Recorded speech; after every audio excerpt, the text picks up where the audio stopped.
Police say it had the makings of an execution. We have an officer down. Transit security officer Scott Von Lanken was helping two women with directions late Tuesday when police say Joshua Cummings suddenly put a gun to the officer's neck and pulled the trigger. We do have concerns that was the victim a target because of the uniform that he was wearing. Von Lanken was 56, his wife too upset to go on camera. He was a wonderful husband, a wonderful father. Cummings is an Army vet and a Muslim convert. Today, a Denver mosque he visited said his extreme views were so alarming, mosque leaders alerted the Department of Homeland Security, writing he seems pretty advanced in his path of radicalization. Mr. Cummings is obviously a very disturbed individual. The mosque believes authorities took the threat seriously. DHS telling us today it was immediately referred to the appropriate law enforcement agencies for review.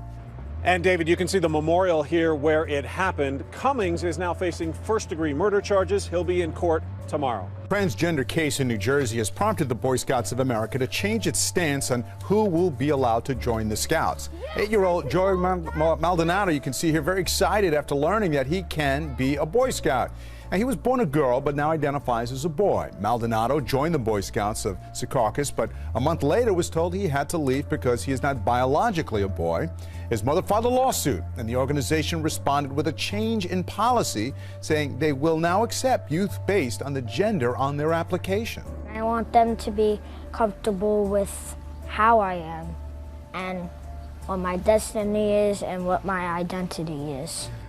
Very articulate 8-year-old. Joe can now enjoy camping, s'mores, all the things many young children love to do, all the activities involved in scouting. Demonstrators gathered at the Texas Capitol today to protest a new state proposal to further punish sanctuary cities. It just happened in Travis County, where Governor Greg Abbott will withhold nearly $2 million in grant funding. Travis County Judge Sarah Eckhart. I've never actually seen political retribution on this scale before. Newly elected Sheriff Sally Hernandez campaigned to keep the sanctuary status for Travis County. They elected me to do the right thing for the right reason, and I'm doing that. The sheriff says she will only hold immigrants who are here illegally if they have been charged with murder, aggravated sexual assault, or human smuggling. Currently, there are more than 300 sanctuary cities nationwide which do not prosecute people in this country illegally for violating immigration law. 3 states, California, Vermont, and New Mexico, are looking to provide sanctuary status statewide. So you think your officers, acting on behalf of federal ICE agents, will strain community relations? Absolutely. If they're a victim or they're a witness and they're fearful that they're going to be deported and separated from their family, they're not going to come talk to us. Governor Abbott has threatened to have the elected sheriff removed from her position. To protect Texans from deadly danger, we must insist our laws be followed. Fighting for justice! The grant money withheld will affect several county programs, but none that deal with immigration. House GOP members are wasting no time trying to help fulfill one of President Trump's biggest campaign promises to evangelicals: repealing the Johnson Amendment. One bill calls for its full repeal, but another just amends it to restore free speech to charities and houses of worship. Opponents of the Johnson Amendment argue it allows the IRS to bully and intimidate churches. Pastors who've been targeted by the law came to D.C. to share their stories. Houston pastor Hernan Castano says the city's lesbian mayor had his sermons and text messages subpoenaed because of his outspoken stance on issues like gay marriage. Castano was given a short period of time to turn them in, or he would face imprisonment. It caused a lot of stress on the church members, a lot of questioning, and other pastors just fled in fear because obviously they couldn't believe this was happening in America. Pastor Castano says the law causes a lot of confusion for clergy, and many do not understand why sharing their interpretation of scriptures could lead to fines or removal of tax-exempt status. Talking to many pastors, I've seen the intimidation, the fear, and how they would not speak out because they don't want to lose their 501c3 status. He says each year around election time, warnings and threats are sent to the church, citing the Johnson Amendment. Everyone should have their full freedom of speech, not partial freedom of speech, which is what we're really happening right now in the pulpits of America.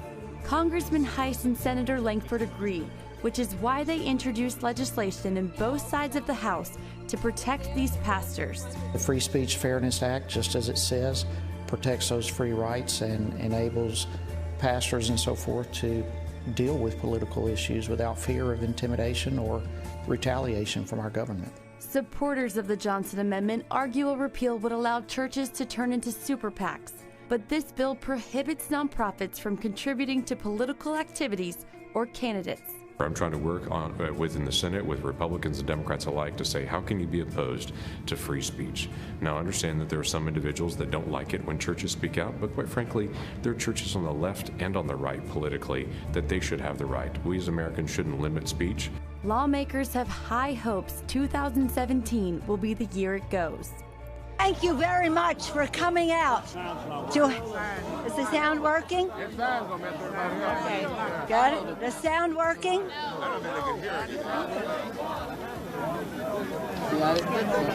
I can hear you. Can you hear us? The Democrats wouldn't know how to protest if their political lives depended on it. And they do, led by the perpetually neurotic House Minority Leader Nancy Pelosi and Senator Chuck Schumer. The Democratic Party attempted to right the sinking Democratic ship and failed miserably. Is the sound working? I don't think it is. Good evening, everyone. I'm very proud to stand with the members of the House Democratic Caucus, soon to be joined by the Senate Democrats as well. Mike's not on. It's not on?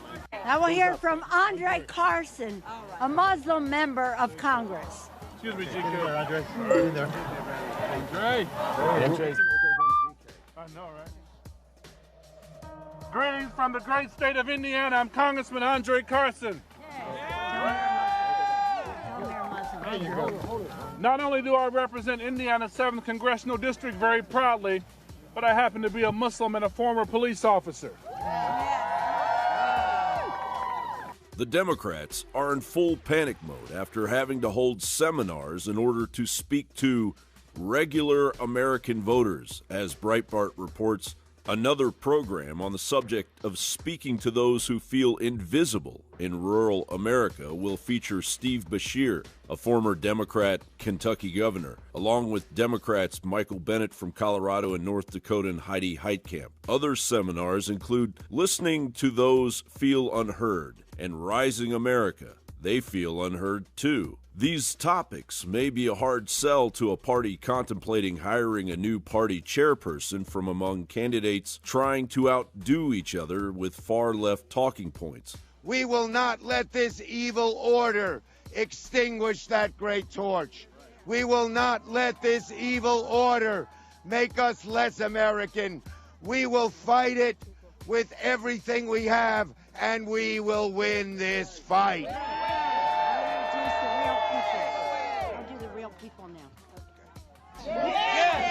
And now it is my privilege, our privilege, to introduce Farah Amir Kamal and Omar Al-Mazgad with their stories, their courageous stories.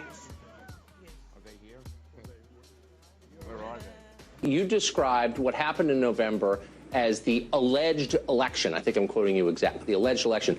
By that, did you mean that it's an election that didn't actually take place, or that we should pretend didn't happen, or what did you mean? As someone who wants to lead the Democratic Party, what's your position on that? Something happened in this election with Russia. Something happened that was so significant that the Democratic members of Congress that got that classified briefing stormed out of that room. Of course, it doesn't help when DNC chair candidate Sally Boynton Brown goes after the few white Democrats left. And my job is to shut other white people down when they want to interrupt.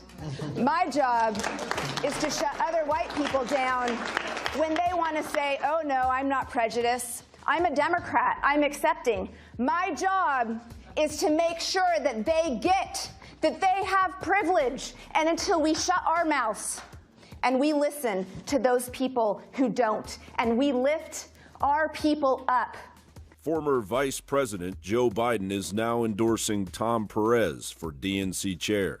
Donald Trump is a fraud. He's in it all for himself. Donald Trump is all about prosperity for himself. Me, myself, and I. That's not what the Declaration of Independence and the Constitution are about. Donald Trump is a fraud. As the Democratic Party continues to implode.